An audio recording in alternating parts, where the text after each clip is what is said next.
네, 그러면 이제 인플레이션하고 직접적인 부동산 간의 관계를 한번 볼게요. 그 인플레이션은 오면은 기본적으로 부동산은 해지예요. 부동산은 해지. 그러니까 인플레이션이라는 게 재화의 가치가, 지폐의 가치가 떨어지는 거고, 그렇다면 재물의 가치가 올라가는 거기 때문에 어, 인플레이션이 온다고 했을 땐 부동산은 해지로서 작동을 하는 것이고요. 예전에 한번 말씀드렸습니다만 그 극단적인 케이스를 보여주는 게 1923년 바이마르 공화국 때예요. 그때 초인플레이션이 발생해서 1조 마르크가 1마르크가 돼버리는 현상들이 나타납니다. 그 1년 안에.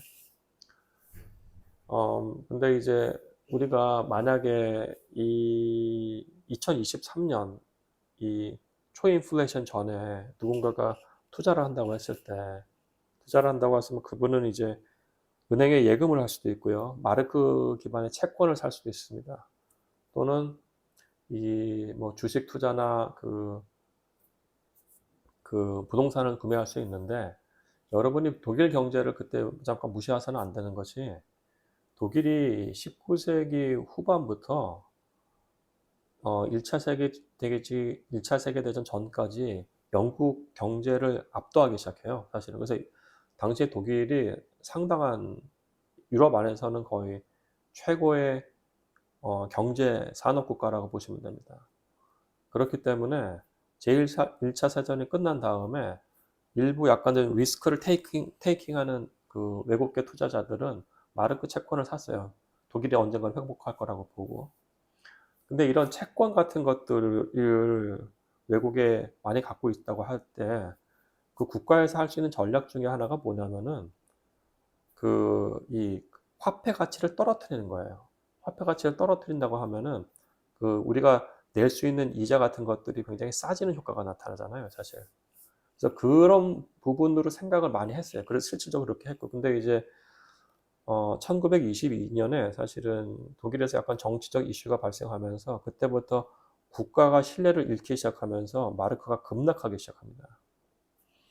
그럼 아까 말씀드린 것처럼 예금을 넣었던 사람들은 예를 들어 10억 마르크를 넣었다고 하는 사람은 그거는 그냥 빵원이 돼버려요. 가치가 없어집니다. 10억 마르크 채권을 구매한 사람들 그것도 빵이 돼요. 주식은 그나마 좀 낫습니다. 근데 거기서 가장 큰 위너는 부동산이었던 것이, 부동산이라는 건 항상 레버리지를 일으켜요. 신용 대출을 일으키는 겁니다. 그러면은 10억 마르크로 우리가 뭔가를 샀다고 하면 우리가 20억 마르크짜리 빌딩을 살 수가 있거든요. 그럼 10억 마르크는 자기 돈이고 10억 마르크는 은행에서 빌린 거예요. 그럼 10억 마르크 빌린 게 지금 빵원이 돼버려요. 그럼 어떤 일이 발생하냐면 이 사람은, 부동산이라는 건 본질적 가치가 존재합니다. 본질적 가치가 존재하고 인플레이션이 왔을 때 맨 처음에 발생하는 거는 월세 대폭등이에요. 그거를 우리가 그 코로나 이후에 지금까지 아파트 월세가 거의 50% 폭등한 데서 볼 수가 있고, 당시같이 초인플레이션이 왔을 때 이 독일도 인플레이션이 대폭등하기 시작해요. 그러면 이 주택 또는 부동산이라는 것이 즉 본질적 가치를 갖고 있다는 겁니다. 본질적 가치. 그러면 첫 번째는 이거예요. 이 사람은 20억 마르크 빌딩을 반값에 사게 된 거예요. 왜냐하면 은행 대출이 빵원이 됐기 때문에 반값으로 산 거고요. 그 다음에 인플레이션이 와서 월세가 대폭등하면서 이 수익률이 엄청나게 좋아지기 시작을 해요. 그러니까 이게 놀라운 겁니다. 그러니까 부동산에서 수익률이라는 게 1년치 임대료하고 그 부동산 가격인데 이게 지금 반값이 됐어요. 그다음에 수익률은 대폭락을 했어요. 그럼 이 전체 수익률이라는 게 어마어마하게 높아지기 시작을 해요.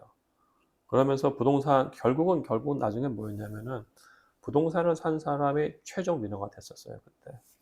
물론 이건 굉장히 극단적인 예입니다만은 인플레이션이 왔을 때 부동산은 해지로서 그렇게 작동을 해요. 부동산은 그렇게 작동을 하는 것이고, 다만 이 경우는 사실은 이제 인플레이션이 부동산의 가격을 상승시키는 플러스적인 요인에 대해서 말씀을 드린 것이고, 그 다음 부분은 또 약간 달라요. 지금 우리가 이 부분을 좀 봐야 될 것 같은데, 그 부분은 뭐냐면은 인플레이션이 오면은 장기 금리가 상승해요. 장기 금리는 국고채 10년물인데 국고채 10년물에는 기대 인플레이션이라는 게 존재합니다. 즉 인플레이션이 올라가면은 국고채 10년물 이자가 올라가는데 이게 부동산 가격을 떨어뜨려요. 물론 그 중간에 또 하나가 있어요. 부동산 수익률이라는 게. 그럼 이 패턴을 우리가 좀 더 봐야 될 것 같고요.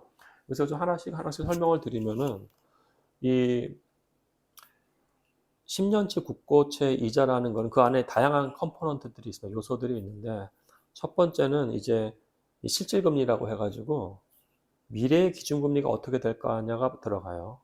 그리고 이제 1년물하고 10년물 같은 경우에는 10년물이 이제 미래에 갚는 거니까 그 기간 프리미엄이 붙습니다. 그 기간 프리미엄이 붙고 그다음에 붙는 게 이제 인플레이션이에요.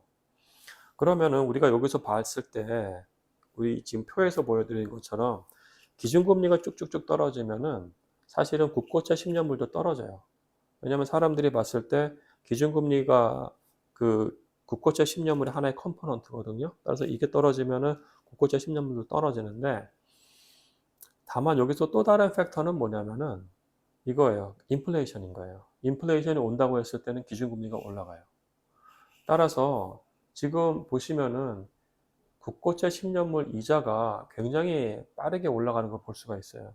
제가 봤을 때 그 효과는 이게 기준금리를 이제 인하할 것 같았으나 지금 계속 동결 중이고 얼만큼 인하할지 모를 것 같아요. 그러니까 그 부분 첫 번째. 근데 그거보다 더 높은 것이 기대 인플레이션이라는 부분이 이제 국고채 10년물에 반영되기 시작을 한 겁니다. 물론 그렇다고 지금도 상당히 높은 수준이거든요. 3.7 정도. 여기서 뭐 4 뚫고 5까지 갈지는 모르지만은 그래도 여기서 우리가 좀 조심해야 될 부분이 뭐냐면은 우리가 이제 국고채 이자가 3%에서 4% 오르고 우리가 100bp에서 올라갔다고 하거든요. 이건 어마어마한 겁니다, 사실은요. 50bp에서도 어마어마한 거예요. 이게 부동산 수익률에 영향을 줬다가 그리고 이제 부동산 가격으로 영향을 줘요. 여기서 그 조금만 설명을 드릴게요. 이 국고채 10년물이라는 거는 어떤 성격이 있냐면은 우리가 무위험 수익률이라고 해요. 리스크 프리 레이시라고 하는데 국가가 발행한 10년물 장기 금리라는 거는 위험이 아예 없는 상품이에요. 따라서 부동산은 사실은 부동산 수익률이라는 거는 국고채 10년물보다 높아야 돼요. 수익률이. 다시 말씀드리면은 국고채 수익률이 3%라고 하면은 부동산 수익률은 4%는 돼야 돼요. 왜냐면은 국고채라는 거는 사실은 대한민국 망하지가 않기 때문에 거기서 3% 10억 넣고 3천만 원 받으면 그게 좋은 것이지 부동산 사가지고 4% 받는 거는 3% 받는 거는 투자하면 안 되는 거거든요. 왜냐면 부동산은 황금성이 약하기 때문에. 그러면은 이제 최소한 그 무위험 투자보다는 부동산 수익률이 더 높아져야 되는 겁니다. 높아져야지. 그럼 사람들이 그럼 더 좋은 거 아니냐고 생각하실 수 있는데 부동산에서의 수익률이라는 거는 사실은 떨어지면 떨어질수록 좋은 거예요. 그 말씀 뭐냐면은 이겁니다. 우리가 부동산의 수익률이라는 게 분자는 1년치 1년치 임대료예요. 그 분모가 그 가격이고요. 즉 10억짜리 부동산에 투자한다고 했을 때 1년에 이자가 3천만 원이 나온다고 하면 그때는 수익률이 3%예요. 근데 그게 아니고 4천만 원이 나올 때 그때 수익률이 4%입니다. 근데 이 부동산에서 어떤 이유로 수익률이 상승한다는 얘기는 뭐냐면은 사실은 분자가 움직이질 않아요. 분자는 그 임대차 계약 때문에 거의 묶여 있어요. 그 아파트는 2년으로 묶여 있고요. 오피스는 5년, 10년으로 묶여 있어요. 그래서 어떤 굉장히 외부에서 좋은 어 외부에서 충격이 온다고 했을 때 움직이는 건 분모예요, 분모. 따라서 만약에 예를 들어서 이겁니다. 그 지역에 굉장히 뭐 인구가 많이 늘어나고 좋은 뉴스가 한다고 쳤을 때 단기적으로는 임대료는 고정이에요. 다만 분모가 사람들이 늘어나면서 가격이 10억에서 20억이 될 수가 있는 겁니다. 다시 설명을 드리면은 1년치 이자가 4천만 원이라고 했을 때 그 가격이 10억이라고 하면은 4%예요. 근데 그 지역에 갑자기 100만 명이 더 와서 살게 됐을 때 4천만 원 이자는 사실 단기적인 동결입니다. 그때 움직이는 거는 분모가 움직이기 시작해요. 그럼 얘가 20억이 될 수가 있는 겁니다. 그럼 수익률이 4%에서 2%로 떨어져요. 이런 식으로 떨어지는데 역으로 지금 아까 말씀드린 것처럼 국고채 수익률이 올라간다는 거는 부동산 수익률 자체를 올라가는 거기 때문에 부동산 가격 수익률이 오르는 경우에는 사실은 가격이 떨어진다는 얘기예요. 따라서 이 부동산 수익률은 다시 한번 나중에 설명을 드리겠습니다만은 이 지금 인플레이션이 온 상황이라는 게 이제 우리가 국고채 수익률, 장기 금리의 어떤 패턴을 봤을 때 부동산 가격에 부정적인 영향, 마이너스적 영향을 끼칠 수 있는 가능성이 지금 나타나고 있어요. 다시 설명하면은 인플레이션이 오면은 임대료가 대폭등하기 때문에 부동산이 굉장히 좋은 투자처로 보이면서 부동산 가격에 플러스적인 영향을 줘요. 다만 인플레이션이 오면은 이 기대 인플레이션이라는 것이 국고채 10년물에 지금 상당히 반영되고 있거든요.